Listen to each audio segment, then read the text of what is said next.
श्री राधा रमन लाल की जय। सभी दर्शकों और भक्तों को कोटि कोटि प्रणाम। सबको प्रेम भरा जय जय श्री राधे। ये केवल अभिवादन नहीं बल्कि एक आध्यात्मिक उद्घोष है जो साधक के हृदय में विश्वास और श्रद्धा का बीज बो देता है। आज का सत्संग इसलिए भी अत्यंत महत्वपूर्ण है क्योंकि हम उस रहस्य और शक्ति की चर्चा करेंगे जो साधक के जीवन में चमत्कार कर सकती है। नाम जप की अद्वितीय शक्ति। जब आप इस ज्ञान को सुन रहे हैं तो समझिए कि ये केवल शब्द नहीं है, ये गुरु और संतों की कृपा का अमृत है। और निश्चित मानिए, आप अत्यंत भाग्यशाली हैं कि आपके हृदय ने इसे ग्रहण किया। हमारे जन्म से पहले ही प्रारब्ध यानी हमारे जीवन की परिस्थितियां, सुख दुख, अवसर और बाधाएं सभी लिखी जाती हैं। ये अटल सत्य है जिसे ज्योतिष शास्त्र और वेदांत दोनों प्रमाणित करते हैं। हर व्यक्ति के लिए जन्म के समय से ही जीवन पथ निर्धारित होता है। कब हम सुख पाएंगे, कब दुख झेलना होगा, कौन कौन से कर्म हमारे हाथ में आएंगे। परंतु यहीं जप की महिमा प्रकट होती है। परमहंस योगानंद जी कहते थे कि नाम जप साधक को उस शक्ति से जोड़ता है जो उसके प्रारब्ध को मोड़ सकती है। ये शक्ति सिर्फ प्रतीकात्मक नहीं बल्कि वास्तविक अनुभव है जिसे हजारों साधक अनुभव कर चुके हैं। जब साधक मन, वचन और कर्म से भगवान के नाम का जप करता है तो उसका हृदय और चेतना उसी उच्चतर तरंग से प्रतिध्वनित होने लगता है जो प्रारब्ध को सुधारने, जीवन की बाधाओं को कम करने और उसे ईश्वर के निकट ले जाने में सक्षम होती है। जप केवल शब्दों का उच्चारण नहीं है, ये एक जीवित प्रक्रिया है जिसमें साधक की आत्मा, मन और चेतना पूरी तरह ईश्वर के संपर्क में आती है। जैसे सूरज की किरणें अंधकार को मिटा देती हैं, वैसे ही नाम जप हमारे मन में छुपी अशुद्धियों, विकारों और डर को धीरे धीरे ध्वस्त कर देता है। प्रारब्ध चाहे कितना भी कठोर क्यों ना हो, अगर साधक नियमित और निष्ठापूर्वक नाम जप करता है तो उसके जीवन में बदलाव स्वतः आता है। योगानंद जी ने स्पष्ट कहा है, अश्रद्धा मन को मलिन कर देती है, साधना का मार्ग बंद कर देती है। लेकिन जो साधक पूर्ण श्रद्धा और भक्ति के साथ जप करता है वो जन्म जन्मांतर के बंधनों से मुक्त होकर शरणागति की अवस्था में पहुंचता है। इसलिए आज हम केवल जप की प्रक्रिया नहीं सीख रहे हैं बल्कि उस शक्ति और आशीर्वाद को समझ रहे हैं जो साधक को प्रारब्ध से ऊपर उठाकर भगवान की गोद तक ले जाती है। याद रखिए, प्रारब्ध लिखा हुआ है पर नाम जप की शक्ति इसे बदल सकती है। जीवन की कठिनाइयां, मन की अशांति और हृदय की उलझनें धीरे धीरे मिटने लगती हैं। यही जप की महिमा है।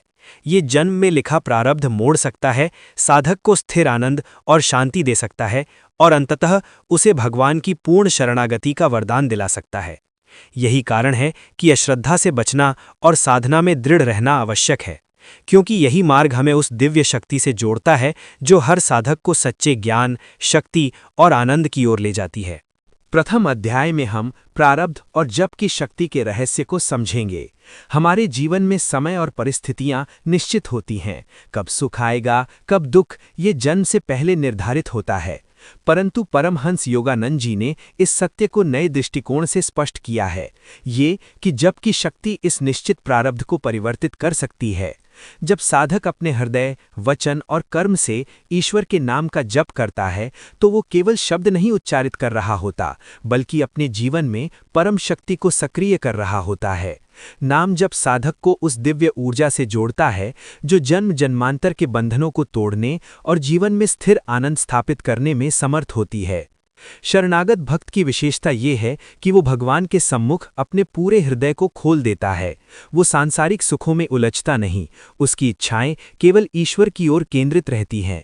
इस अवस्था में साधक का मन स्थिर और अडिग होता है, उसका मनोबल दृढ़ होता है और उसे जीवन की अनिश्चितताओं से भय नहीं लगता। योगानंद जी कहते थे, जब तुम प्रभु की शरण में चले जाते हो तो संसार का सारा सुख तुम्हारे पैरों में आ गिरता है, पर तुम उसे देखते भी नहीं क्योंकि तुम्हारी निगाहें सिर्फ प्रभु पर टिकी होती हैं। ये वचन हमें बताता है कि शरणागति केवल एक आध्यात्मिक अभ्यास नहीं बल्कि हृदय का पूर्ण समर्पण है जिसमें साधक अपने स्वयं के अहंकार और भय से ऊपर उठकर केवल प्रभु की ओर अग्रसर होता है। इस अध्याय में हम समझते हैं कि जप केवल प्रारब्ध को बदलने का साधन नहीं है बल्कि ये शरणागति की यात्रा का पहला चरण है। जब साधक नियमित श्रद्धा और भक्ति के साथ नाम जप करता है तो उसका हृदय धीरे धीरे प्रभु की ओर मुड़ता है, उसकी चेतना स्थिर होती है और उसकी आत्मा उस दिव्य शक्ति के संपर्क में आती है जो उसे जन्म में लिखे प्रारब्ध से ऊपर उठाकर शरणागति तक पहुंचाती है। यही जप की शक्ति है, साधक को प्रभु के समीप ले जाने वाली, स्थिर आनंद और अनंत शांति देने वाली और जीवन के हर क्षेत्र में दिव्यता स्थापित करने वाली शक्ति। हम शरणागति की सच्ची भावना को समझने के लिए एक सरल परंतु गहरा उदाहरण लेते हैं। एक छोटा बालक और उसकी माता। जब बच्चा रोता है तो माँ उसे खिलौने देती है, उसे मनाने की कोशिश करती है, पर वो संतुष्ट नहीं होता। वो रोता रहता है, चिल्लाता है, अपनी पूर्ण निर्भरता और अशक्तता व्यक्त करता है। अंततः जब सारे प्रयास असफल हो जाते हैं तो माँ उसे अपनी गोद में उठा लेती है, उसे प्यार से दुलारती है, गीत सुनाती है, उसे अपने पास रखकर सुरक्षित करती है। ये दृश्य शरणागति का प्रतीक है। जैसे बालक पूरी तरह से अपनी निर्भरता और श्रद्धा के साथ माँ की ओर मुड़ता है, वैसे ही साधक अपने अहंकार, भय और अस्थिर इच्छाओं को पीछे छोड़कर पूर्ण विश्वास और समर्पण के साथ प्रभु की ओर जाता है। यहाँ बालक वही साधक है जिसे संसार के मोह और भोगों की आवश्यकता नहीं है। उसके लिए केवल एक चीज महत्वपूर्ण है, प्रभु की उपस्थिति और उनका सानिध्य। वह निरंतर पुकारता है, प्रभु प्रभु, और इसी पुकार में उसकी आत्मा पूरी तरह केंद्रित हो जाती है। नाम जप और ध्यान इस पुकार का स्वरूप हैं, जिससे साधक की चेतना प्रभु के समीप खिंचती है। योगानंद जी इस स्थिति को अत्यंत सहज और हृदयस्पर्शी ढंग से बताते हैं। जब तुम रोओगे तो प्रभु दौड़े आएंगे। उन्हें तुम्हारी दौलत या पूजा नहीं चाहिए, उन्हें चाहिए तुम्हारा हृदय, तुम्हारी पुकार। यह वचन हमें याद दिलाता है कि शरणागति केवल बाहरी कर्मों या धार्मिक अनुष्ठानों में नहीं है, बल्कि हृदय की सच्ची पुकार और पूर्ण विश्वास में निहित है। इस अवस्था में साधक के जीवन में स्थिरता, शांति और दिव्यता स्वतः प्रकट होती है और वह अपने जीवन की हर कठिनाई में भी प्रभु की गोद में सुरक्षित महसूस करता है। तृतीय अध्याय में हम साधना की शुरुआत और उससे जुड़ी मानसिक प्रक्रियाओं को समझते हैं। जब कोई साधक भजन या नाम जप करना प्रारंभ करता है, तब उसके मन में विभिन्न प्रकार के विकार उभरने लगते हैं। यह बिल्कुल सामान्य है और इसे भय या असफलता की निशानी मत समझिए। काम, क्रोध, लोभ, मोह, भय, ये सभी भाव साधक के चेतन और अवचेतन मन से ऊपर आते हैं, जैसे छुपी हुई धारा अचानक बह निकलती है। योगानंद जी इस प्रक्रिया को गहन रूप से समझाते हैं। जैसे जंगल में आग लग जाए तो वहां के सभी जीव भागने लगते हैं, वैसे ही भगवान के नाम का प्रकाश और शक्ति हमारे संचित कर्मों, हमारे प्रारब्ध पर आग की तरह प्रभाव डालती है। यह मानसिक खलबली उत्पन्न करती है, क्योंकि अब आपका मन पुराने मोह और कर्मों से बाहर निकल रहा है। ये अनुभव डराने वाला नहीं, बल्कि शुद्धिकरण का संकेत है। साधक को समझना चाहिए कि ये केवल प्रारंभिक कठिनाई है जो उसके भीतर निहित विकारों को बाहर निकाल रही है। योगानंद जी कहते थे, हम रोगी हैं, हमें विकारों का रोग चढ़ा हुआ है। नाम भगवान वो वैद्य हैं जो हमारा इलाज कर रहे हैं। इलाज में थोड़ी पीड़ा होती है, पर परिणाम अमृत है। इस वचन का अर्थ ये है कि जैसे एक चिकित्सक उपचार के दौरान कुछ असुविधा या दर्द देता है, वैसे ही नाम जप और भजन हमारी मानसिक और आध्यात्मिक अशुद्धियों को बाहर निकालते हैं। यदि साधक धैर्य और विश्वास के साथ ये प्रक्रिया जारी रखे तो वो धीरे धीरे विकारों से मुक्त होता है और उसका मन शुद्ध, स्थिर और भगवान के समीप केंद्रित हो जाता है। यही साधना की वास्तविक शुरुआत है, जहां कठिनाई केवल मार्ग का हिस्सा है और अंततः वही हमें उच्चतम अनुभव, शरणागति और मानसिक शांति तक ले जाती है। चतुर्थ अध्याय में हम साधना के उस गहन चरण को समझते हैं जहां साधक को धैर्य और विवेक की आवश्यकता सबसे अधिक होती है। जब साधक नियमित भजन या नाम जप करता है, तब उसके भीतर उठते हुए विकारों को काटना, उन्हें नियंत्रण में रखना और मन को स्थिर रखना अत्यंत महत्वपूर्ण हो जाता है। यही साधना की वास्तविक परिभाषा है, भजन करते रहना, पर साथ ही साथ विवेक और समझदारी से उन मानसिक बाधाओं को दूर करना। जैसे माँ अपने बच्चे को शांत करने के लिए धीरे धीरे सहन करती है, उसी प्रकार साधक को अपने मन में उत्पन्न काम, क्रोध, मोह, लोभ और भय को धैर्यपूर्वक काटना होता है। इस अभ्यास से मन धीरे धीरे शुद्ध होता है, उसका ध्यान भगवान पर केंद्रित होता है और भजन में वास्तविक रस और आनंद आने लगता है। लेकिन इस मार्ग में कठिनाइयां भी आती हैं। कभी कभी शून्यता की अवस्था उत्पन्न होती है, जब साधक को न कुछ अच्छा लगता है और न ही भजन में रस महसूस होता है। ये समय सबसे चुनौतीपूर्ण होता है, क्योंकि मन घबराता है, हृदय उदास होता है और साधक सोचता है, मैं क्या कर रहा हूं, सब व्यर्थ है। इसी अवस्था में साधक की परीक्षा होती है। योगानंद जी ने इसे स्पष्ट रूप से कहा है, ये अवस्था सबसे कठिन है। यहीं साधक सिद्ध होता है या भटक जाता है। सत्संग सहारा देता है, डगमगाते पैरों को थाम लेता है। उनका वचन हमें ये समझाता है कि धैर्य और विवेक के बिना साधना अधूरी है। सत्संग, गुरु की शिक्षा और नियमित अभ्यास इस कठिन समय में साधक का सहारा बनते हैं। यदि साधक अडिग विश्वास और संयम के साथ इस प्रक्रिया को अपनाए तो मन की शुद्धि, स्थिरता और भगवान के प्रति पूर्ण समर्पण की अवस्था प्राप्त होती है, और यही वो मार्ग है जो साधक को अंततः शरणागति और स्वतः जप की दिव्य अनुभूति तक ले जाता है। पंचम अध्याय में हम उस दिव्य अवस्था की चर्चा कर रहे हैं जिसे शरणागति कहते हैं, जहां साधक अपने संपूर्ण हृदय को भगवान के समक्ष समर्पित कर देता है और स्वयं प्रभु उसकी आत्मा में प्रवेश कर जाते हैं। इस अवस्था का सबसे अद्भुत पहलू ये है कि साधक को जप करने की कोई व्यावहारिक आवश्यकता नहीं रह जाती। नाम स्वतः उसके हृदय और मस्तिष्क में चलने लगता है। माला हाथ में हो या ना हो, जप हो रहा होता है और साधक अनुभव करता है कि उसकी सारी भक्ति और प्रयास भगवान के साथ एक गहन सामंजस्य में पहुंच चुके हैं। यही वो बिंदु है जहां साधक का प्रयास और प्रभु की कृपा मिलकर उसे एक ऐसी दिव्यता में ले जाती है जहां उसका हृदय भगवान की गोद में सुरक्षित हो जाता है। शरणागति केवल एक आध्यात्मिक तकनीक नहीं है, बल्कि यह प्रेम और पूर्ण विश्वास का गहन अनुभव है। साधक को कोई अनुष्ठान, पूजा, दान या कर्मफल देने की आवश्यकता नहीं रहती। प्रभु को केवल हृदय चाहिए, सच्चा समर्पण और पुकार। योगानंद जी इसे इस प्रकार स्पष्ट करते हैं, जैसे संसार में आप किसी का नाम पुकारते हो, वो चौंक कर आपकी तरफ देखता है, चाहे वो कितनी भी व्यस्त क्यों ना हो। इसी प्रकार आप अपने इष्ट देव का नाम पुकार रहे हैं। जप करने का मतलब है पुकारना। वे बार बार आपकी तरफ देख रहे हैं।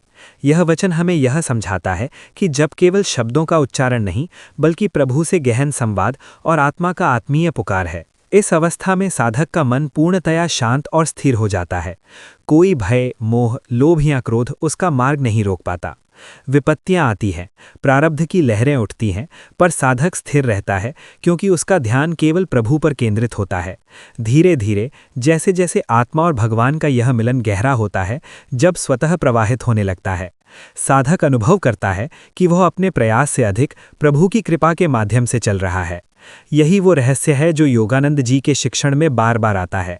सच्ची भक्ति का फल केवल तभी मिलता है जब हृदय पूर्णतया समर्पित हो, और उसी समर्पण में साधक और प्रभु का अटूट मिलन संभव होता है।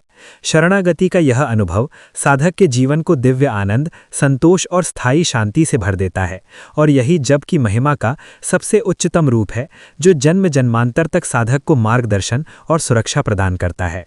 षष्ठ अध्याय में हम आज इस दिव्य यात्रा का समापन कर रहे हैं, परंतु समापन का अर्थ केवल अंत नहीं है। ये साधक के जीवन में जप और भक्ति की निरंतरता का आरंभ भी है। साधकों, आज हमने देखा कि जप की शक्ति कितनी अपार है, कितनी व्यापक और गहन है कि ये न केवल हमारे जन्म से पहले लिखे प्रारब्ध को बदल सकती है, बल्कि साधक को शरणागति तक ले जा सकती है और उसे इसी जन्म में भगवान के साक्षात्कार का वरदान प्रदान कर सकती है। प्रारब्ध चाहे कितना भी कठोर हो, चाहे हमारे कर्मों का बोझ कितना भी भारी हो, नाम जप की शक्ति उसे परिवर्तित कर देती है। योगानंद जी हमें बार बार यही शिक्षा देते थे कि भगवान का नाम केवल शब्द नहीं, बल्कि आत्मा का स्वरूप है, और ये स्वरूप इतनी गहन शक्ति रखता है कि वो जन्मों के बंधन को भी काट सकता है। साधना की राह आसान नहीं होती। इसके मार्ग में विकार उभरते हैं, काम, क्रोध, मोह, लोभ, भय, मन भागता है, कभी शून्यता का अनुभव होता है। ये अवस्था साधक के लिए अत्यंत चुनौतीपूर्ण होती है और अक्सर व्यक्ति यहाँ घबराकर मार्ग छोड़ देता है। परंतु याद रखिए, यही वो समय है जब साधक अपने वास्तविक इरादे और भक्ति की परीक्षा देता है। योगानंद जी कहते थे, साधना कठिन है, पर बालक की तरह रोकर पुकारो, तभी प्रभु दौड़े आएंगे। उनके सामने हृदय खोलना ही शरणागति है। यही वो अवस्था है जब साधक की पुकार केवल शब्दों में नहीं, बल्कि हृदय के सबसे गहरे हिस्से से निकलती है और प्रभु उसकी ओर दौड़े आते हैं। जब साधक धैर्य और विवेक से अपने विकारों को काटता है, निरंतर भजन करता है, तब जप स्वतः प्रवाहित होने लगता है। माला हाथ में हो या ना हो, उसका हृदय भगवान के नाम में लीन होता है और जब अपने आप चलने लगता है। ये वो दिव्य स्थिति है जिसे योगानंद जी स्वतः जप कहते थे। साधक अब न केवल सुनता और करता है, बल्कि उसकी आत्मा जप की लय में स्वयं बहने लगती है। यही वास्तविक शक्ति है, जब साधक पूरी तरह से भगवान के साथ मिल जाता है और उसका हृदय उनकी गोद में सुरक्षित हो जाता है। समापन में मैं आप सभी साधकों से यही आह्वान करना चाहता हूं कि अपने हृदय में दृढ़ संकल्प लें। कमेंट में लिखिए, मैं नाम का आश्रय लूंगा, या जय जय श्री राधे। ये केवल शब्द नहीं, बल्कि आपके संकल्प की अभिव्यक्ति है, आपके हृदय की पुकार है। ये संकल्प आपके जीवन में जप की दिव्यता को सक्रिय करता है और आपके कर्मों को भगवान की कृपा की दिशा में मोड़ता है। योगानंद जी का अंतिम वचन हमेशा हमारे साथ है, नाम ही सब कुछ है, उसकी शक्ति का कोई अंत नहीं। वो तुम्हें इसी जन्म में वो सब दे सकता है जो तुम सोच भी नहीं सकते। बस उस पर भरोसा करो, उसे पकड़ो। इस दिव्य सत्संग का समापन हम इसी प्रकाश और विश्वास के साथ करते हैं।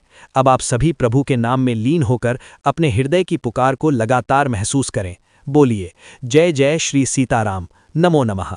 ये केवल शब्द नहीं, ये आपका जीवंत अनुभव है, आपका आंतरिक संकल्प है, और यही जप की शक्ति का वास्तविक परिचय है।